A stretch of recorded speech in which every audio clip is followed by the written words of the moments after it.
We're living, as we all know, in a time of profound crisis. Rising polarization, war, environmental crises. Many of us want to do something. We care deeply, but the challenges just feel too big. It's not that we're missing heart or hope. It's not that we don't care. It's that we're looking for a vision of how ordinary people, like all of us, can respond to what's going on. And that's where Peace Heroes and these stories come in. They are guides who have found ways to respond with courage, creativity, and hope. They give us a roadmap that maybe we can follow, even in our day-to-day lives. Welcome to We Are Peace Heroes. I'm Kirsten. And I'm Ellie. And today we're very excited to tell you the story of a man that most of you have probably not heard of. His name is Václav Havel. And Havel was the leader of one of the most successful nonviolent revolutions in history. It's a really incredible story. And the amazing thing about Havel is that the tool that he primarily used in this revolution was his words. So Havel was a playwright, he was a poet, he was an essayist, and somehow with those skills, he went on to lead this incredible revolution in which not a single drop of blood was shed. So Kirsten, tell us why his story is still relevant today. Yeah, great question. I mean, he seems so distant historically, I think, to some of us. And yet, as we discovered, as we really dove back into his story, once again, it just is so relevant. I mean, unfortunately, part of why it's so relevant is because it's a story about nonviolence in the face of violence, and violence these days is very prevalent. And so I think for many people, there's always this tension that when you truly have violence or big power systems of injustice, the only answer really is more violence. And I think what so many of us forget, or honestly, genuinely don't know, is how truly effective and powerful nonviolence is, even in comparison to violence. So we'll talk more about that, of course. But in this story, there's also this really cool intersection between social change and art. And I think that's a really important conversation, how art can actually be an incredibly powerful tool for resistance and social change and activism. Yeah, thanks for that, Kirsten. I mean, we were talking about this just before we hit record, but it's just amazing how you can take a story from history and you start to go into the details of it and you realize, wow, this is so relevant today. Like, this is still something we can learn from. But before we get into his story, Kirsten, can you give us a little bit of background on communist Czechoslovakia, which is the backdrop to this story? Yeah, of course. I mean, it's a big history, but just really briefly, we've already had World War II. We've seen the expansion of communism across Eastern Europe. This is like the time of Joseph Stalin and the devastation of his regime. I think it's estimated somewhere between 50 and 60 million people died under Stalin. So the suffering and the horrors of that time cannot be overstated. And even after Stalin died, he had a grip and a system to oppress and control such a large swath of Eastern Europe. And of course, the main tool of this system of communism at the time was just absolute repression and fear and horrible violence. So the communists established themselves in Czechoslovakia as the absolute power in 1948 and very violently eliminated all of their rivals. They repressed all forms of Czechoslovak civil society and culture. And even compared to that part of the world, the repression in Czechoslovakia was unusually violent, because it was actually one of the countries that did have a parliamentary democracy for a few years. So to completely crush any vestiges of democracy, the takeover there was incredibly violent. So essentially, they stripped everyone of their basic human rights. And so as you can imagine, or hardly imagine, I mean, this force seemed formidable. There were millions of powerless people all across Eastern Europe at the time who were just contending with an absolute brutal power. And that is the backdrop to Havel's life and his story. Thanks, Kristen. So that's really helpful for understanding the context. So let's jump right into his life. Havel was born in Prague in 1936, before World War II. He was born into a really wealthy bourgeois family. They actually had two rather big estates, including a six-story mansion in Prague, which is where they actually lived, where they spent most of their time. But all of this wealth and ease of life came to an abrupt end when Havel was 11, and the communist takeover of Czechoslovakia was completed.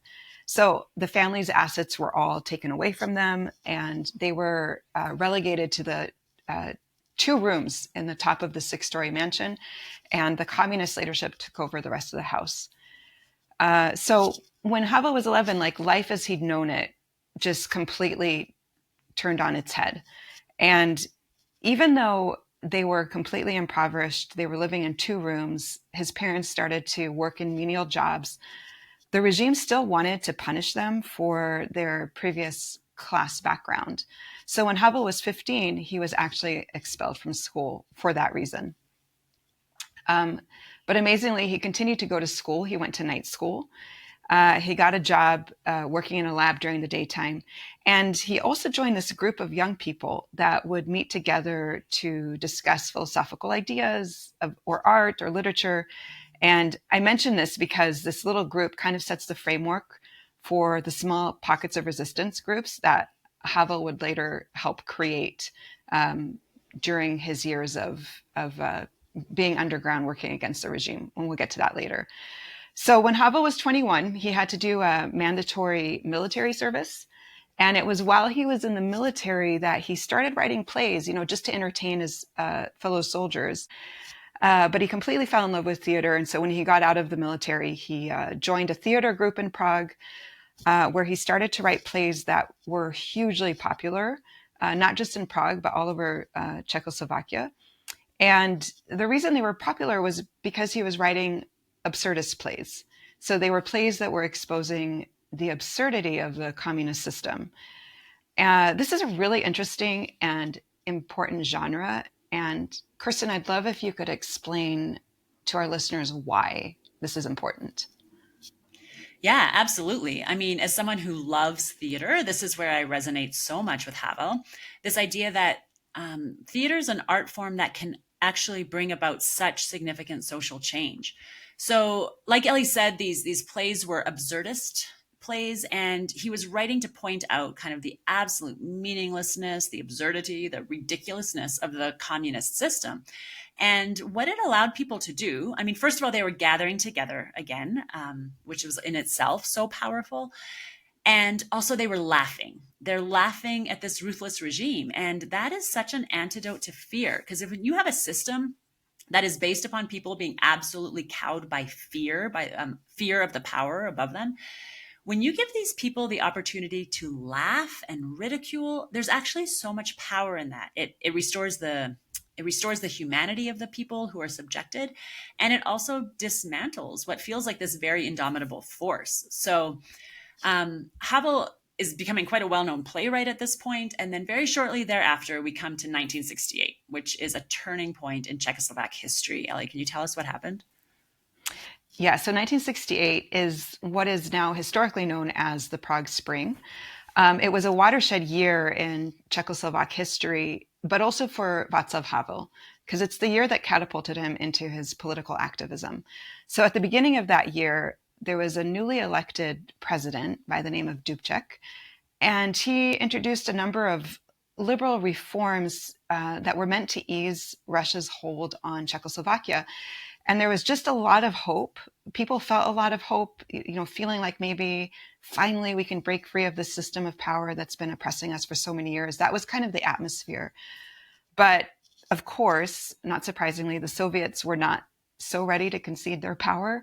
And so in August of that year, they came rolling in with their tanks and very violently crushed the movement, repressed the people, and reinstated communism in no uncertain terms. It was very violent, and it really sapped the people of their hope, this hope that had just begun to grow.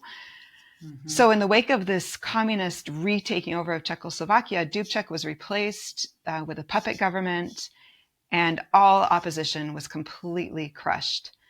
And again, as you mentioned at the beginning of this podcast, the Soviets were using fear to completely control every aspect of Czech life. Right. I mean, on the one hand, you have this very physical dominance, right? Like tanks and people being arrested and people being killed violently. But it's interesting because the Soviets, like, they didn't just use physical force. They knew, as unfortunately every system of dominance before and since, that they also needed to censor and crush and restrict any sense of cultural identity, which often lives in the arts. And so here you have this extreme form of censorship suddenly, like quite extreme. Books are being banned, music is being banned, musicians are being arrested. It's strategic. It is a strategic way to control a people and a society. Exactly. And because Havel had been a playwright and he was rising in popularity and his plays were hugely popular before the Prague Spring, you can imagine that with this renewed takeover, his plays were also banned. His essays were Mm-hmm. banned. All of his writings were banned. And he was blacklisted. I mean, he was blacklisted as a potential threat to the government. So he, like so many others, he had to go underground. And this is where it gets really interesting. He never stops writing plays. Like he realized this is his tool. This is the weapon that I can use. Is how he's thinking. The best way for him to fight this regime is to not allow them to erase cultural identity in Czechoslovakia. And so the best way to fight is to continue to move the people through words. This was his tactic. Um, and what I really love about this part of the story is how he and his fellow comrades, if I can call them that, they find ways to resist the regime underground by staging plays in people's living rooms, with the curtains closed. It's all very secretive. Or they organize these little music gatherings deep in the forest away from everyone. They continue to write essays or pamphlets against the government, which then they would then carbon copy by hand and smuggle out of the country to be published in Western Europe. So it's not like huge resistance in the way that we tend to think of, like millions of people gathering to try to overthrow the government. In this story, that comes later. But at this point, Havel and his friends continue their resistance in really small but subversive and ongoing ways. Yeah. And I think that's such an important point because for those of us who wouldn't even know how to begin to do some grand gesture, but standing up for your truth and defending your values and maintaining your own humanity, these things can happen first in very small ways. And also, I just love the image of like plays in living rooms and concerts in forests. That'll always stick with me. Yeah, with me too. Um, but there came a time after several years of this going on, I think it was in 1975, where Havel decided that he needed to go above ground. Like, there's only so much underground resistance you can do. And so he writes this open letter to the communist government, to the president, condemning the way the government is using fear to bully the people into submission. Because it's an open letter, he encouraged the people reading it to stand up to those in power. And this was incredibly brave, but also important because in a system that didn't allow freedom of expression, if you wanted to resist the government, you had to go underground. But there were many, many people who were really too afraid to do that. So to have this open letter suddenly gives people this unusual opportunity to hear words publicly spoken against the government. And they can hear these words and share these sentiments without actually putting their lives at risk. So it plants a seed of resistance in a much wider swath of the society than just the underground movement had been doing. Yeah, and can I just add here that in this letter itself that he wrote to the president at the time, where Havel condemns fear-based rule, he calls on the citizens, first of all, to live as though they were free. And I just think that is such a powerful sentiment. I think of it often. Live as though you are free. And he really focuses on the responsibility of each of us to look inside ourselves first. Like, of course, everyone wants this entire system to change. But what Havel is saying is that change first needs to happen inside us. And this is actually a sentiment repeated so often in our Peace Heroes stories. First, we have to look inside ourselves to see where the brokenness is reflected. And once we're developing our own values and our convictions, then that can lead to systemic change. But like Havel says, well, the way Havel said it is, whether all is lost depends on whether I am lost. We can't jump to big systemic change unless we're first willing to look within ourselves.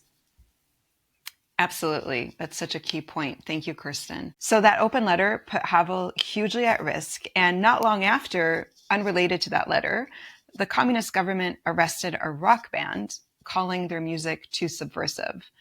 And the arrest really angered Havel and his friends, his comrades. Just think of the letter he just wrote, and suddenly this rock band is being arrested. And they said, this is entirely political. This has nothing to do with subversion. So Havel and a group of people put together what they called Charter 77, which is an appeal to the government to respect human rights and freedoms. It's kind of coming on the heels of this open letter he wrote to the government. And it's interesting to note, this is just a side note, but like from the beginning, Havel leaned into human rights and freedoms. Like that was his framework in the language that he was using. And the Charter for Human Rights was created, as most people probably know, after the atrocities of World War II. So just before the communist takeover. So many of those rights that were brought forward after World War II are then completely crushed and abused during the communist regime of their reign over Eastern Europe. So that's the framing that Havel's going to use, and that's the language that he's going to use as he calls on the government to respect human rights and freedoms of the people in Czechoslovakia. So after they put out Charter 77, he's written this open letter, then they write this charter, and they keep calling on the government to respect human rights and freedoms. And so, surprise, surprise, what happens next is that Havel is arrested. It's the first time that he's arrested, but it's not the last. I think we all know that speaking out against power or the system that represses you, when they can't find other ways to silence you, they'll arrest you and they'll take away the freedom that you're actually calling for. So over the next decade, Havel was arrested many times. But even though he was arrested again and again, one of the things that I find really remarkable about his story is that he never thought of trying to escape or leave the country. And he was given opportunities to do that. But he said, and I think, and this is a quote, "The solution to this human situation does not lie in leaving it." So I think that that's a remarkable trait of leadership, showing the people, I won't leave. Even if I can, I'm not going to leave you. We're in this together and we're going to see it through. And it's a theme that we've touched on a lot, Kirsten, you and me, over the years. Like so many of our peace heroes, they end up in prison because if you oppose a system that's degrading and dehumanizing, that system is going to suppress and repress you. And so the arrest itself is often a symbol of precisely how the system oppresses and why it needs to change. It's just ironic twist, right? Yeah, exactly. And through all of this, Havel becomes essentially an international symbol of resistance. But of course, knowing Havel, despite all these arrests, he doesn't stop. He does not stop writing his essays. He doesn't stop trying to get them published. He is constantly under surveillance and harassed. So by the mid-1980s, this all comes to a head. So changes are happening in the Soviet bloc. They're starting to trickle down across Eastern Europe. Anti-communist revolutions are culminating in 1989. And Czechoslovakia is watching these communist governments collapse in Germany and Hungary and Poland. And of course, hope starts to rise, hope that they have not felt since 1968. This is decades. And they're wondering, is it possible? Could it happen here? And so now in 1989, I believe Havel is released from prison for the last time. And he and his friends now establish this movement. They call it the Civic Forum. Can you tell us a bit about that, Ellie? Yeah, I love the Civic Forum because it's such an odd collection of people. It's this forum that includes artists and intellectuals, rock stars, religious leaders, political organizers. It's so diverse. And that diversity is actually what gives it its strength. It's just such a representation of Czechoslovak society. Okay, so a week after its creation, the Velvet Revolution begins. So for 50 years, the regime has used fear to oppress the people. But now people are seeing what's happening in the neighboring countries, like you mentioned, and they have a leader in Havel. And so they feel more secure and they start coming into the streets. And within weeks, You have first a demonstration of 200,000 people in the main square in downtown Prague. Then the next demonstration, there's 750,000 people. And finally, you have 1 million people gathered in the dead of winter in Prague to demand an end to communism. And Havel is the one speaking to the crowd. He hasn't done this alone. There's been other people around him. They've been working at this together, this resistance. But he symbolizes the resistance and the leadership of a new era. Yeah, it's amazing. Can you actually just read part of what he said that day? Yeah. So during his speech, he says, and I quote, "We want truth, humanity, freedom.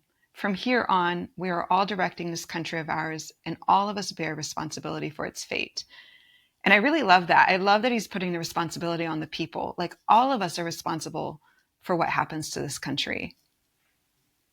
Yeah, I mean, what an incredible moment. Like, you can just picture the freezing weather, the gray skies, and then a million people gathering under communism and saying, enough, enough is enough. We are responsible and we will move forward, valuing dignity, taking responsibility. It's so powerful. And it's amazing in some ways, the Velvet Revolution happened so quickly. Like November 21st, I think, was his first speech. And 5 days later, by November 26th, a million people are already gathering and the regime is beginning to topple. But as we know, also it didn't happen quickly, right? Like it was after 50 years of oppression.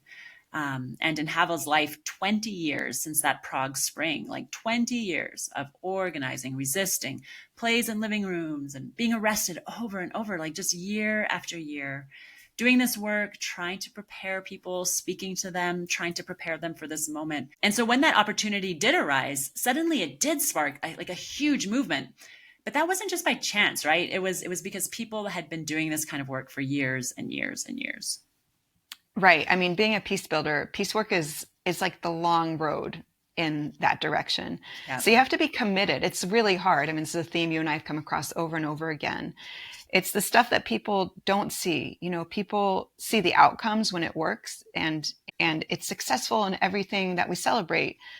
But actually the years of hard work for so many people, there's a lot of pain, there's a lot of suffering, kind of like the backstory to that success story. It's little choices that you make every single day in a certain direction that might eventually lead to some cataclysmic moment. But it's making these choices day by day by day by day by day, and sometimes for years before you actually see the changes you're working towards. Yeah, exactly. It's convicting and also inspiring. Okay, so Ellie, you've kind of left us hanging here. I alluded to it, but can we just go back? We have this gathering of a million people. Havel is there being the spokesperson for human rights and dignity and freedom. And of course, the whole regime around him is watching. So what happened? Yeah, so like in other countries in Eastern Europe, the government, the communist regime, it collapses like a house of cards. Within days, there's a new democratic republic that is being established without, and I said this before, but I still find it so remarkable, without the spilling of a single drop of blood. This is a revolution that toppled the government and nobody died during that toppling. I mean, plenty of people died in the years leading up to that change, but during the revolution itself, nobody died, which is really remarkable. I mean, talk about the power of nonviolence.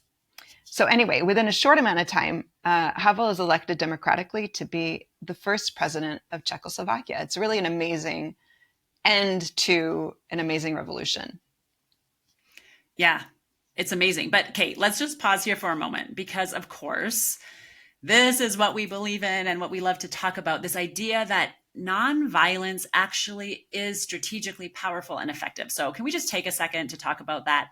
Like, if I'm someone who has never even considered nonviolence as a viable option to face these systems who themselves are often very violent, how would you convince me to consider nonviolence as the best option?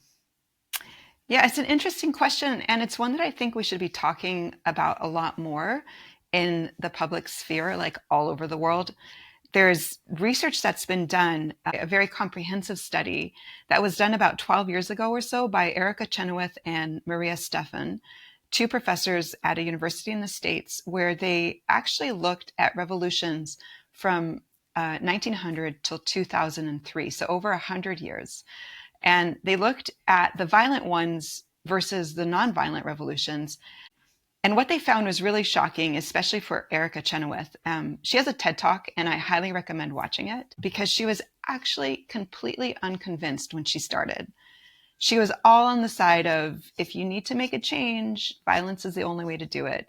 And she was coming out of a military background, so she didn't really believe in this talk about nonviolence.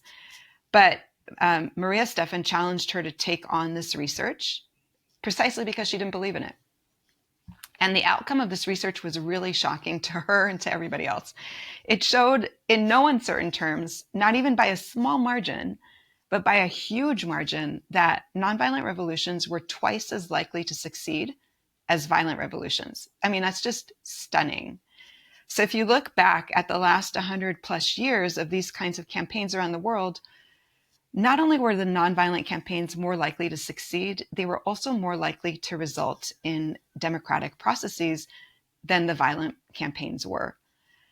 So violent campaigns oftentimes would just introduce another violent and powerful system of governance that would just be toppled again by another violent, system. And that's why they're also just much more short term. It's just one violent system toppling another violent system. They're not strategic. So actually, nonviolence is a much more viable long-term strategy for change in the direction of freedom and human rights. Yeah, no, exactly. Thank you for that, Ellie. I think it's fascinating and it's really important information. I mean, for us to all be thinking about. And it reminds me, I know that one of the places that you've really tried to talk about this and share this was actually back in East Jerusalem. Can you just tell us a little bit about that experience? Yeah, so everything I just explained about Erica Chenoweth and Maria Stephan's research, that's the information I took with me when I started working with the high school students in East Jerusalem, which is the birth of Peace Heroes, by the way. At the time I was tasked with this project of working with the 11th and 12th graders. And I was supposed to help each student write a paper about one nonviolent revolution in the 20th or 21st century to just kind of show the viability of nonviolence, to expose the students to this way of being in the world that they're just not aware of. And as part of that process, one of my students actually wrote about the Velvet Revolution as an aside. But one of the things that we had to do at the beginning was really try to engage the students in this conversation around, is nonviolence even viable? I mean, is it worthwhile? Like, why in the world are we even doing this project? Because everyone came into this project hugely skeptical. And I remember giving them this article to read, this interview with Erica Chenoweth. Unfortunately, the TED Talk hadn't come out yet. But the students kept saying, I had no idea. I had no idea that nonviolence could be such a force for change, that you could bring about massive change without actually harming human life, without using violence. It really shocked the students. I'll never forget those conversations with them. And I think that this conversation is not had anywhere near as much as it should be had in halls of power around the world, in schools, wherever it might be. Why are we not talking about more about the power of nonviolence? Why are we always celebrating the results of violent campaigns rather than nonviolent campaigns? So anyway, just to bring it back to Havel, I think this is a really important part of Havel's story, is just the way that, like you said at the beginning, it's such an amazing representation of the power of nonviolence for long-term, long-lasting change in the right direction, the direction of human rights and freedoms. Yeah. Thanks for that, Ellie. It's very powerful. And yeah, let's keep telling everyone. Let's just return briefly to Havel to kind of wrap up his story. I want to quickly mention just two of his quotes that have really stuck with me. One thing that he said, for example, he always came back to was, truth and love must prevail over lies and hate. He stood by that no matter what he was facing. But also, it's worth pointing out that, of course, we can see in hindsight, wow, what a success this was, and what a leader of an amazing revolution, which is true. But of course, like we said, he had worked for years and years amidst what I can only imagine was a fair bit of hopelessness and despair.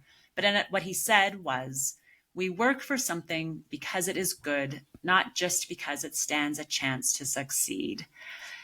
And I think that's important for us and maybe for the young people in our lives. Sometimes things truly do look hopeless, and maybe this act of resistance won't result in the outcome that we're hoping for, but we work for it because it is good, because it is right.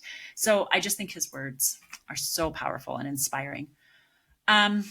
Okay, so we've heard this remarkable story, this peace hero, and what he was able to accomplish using his words and his courage.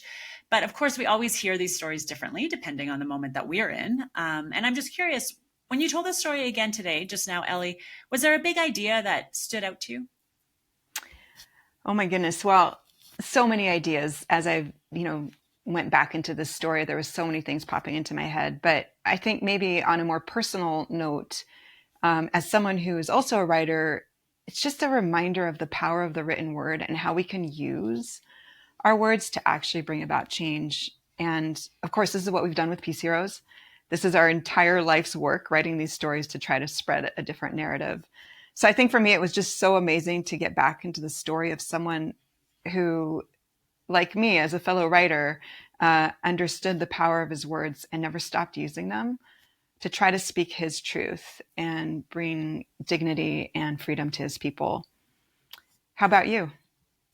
Well, I've got a few different things in my mind. One, of course, is I am just convinced again, we need artists. We need people creating art, whether it's music or visual art or theater. There are so many situations in the world where people are feeling hopeless and they don't feel like they have a lot of control.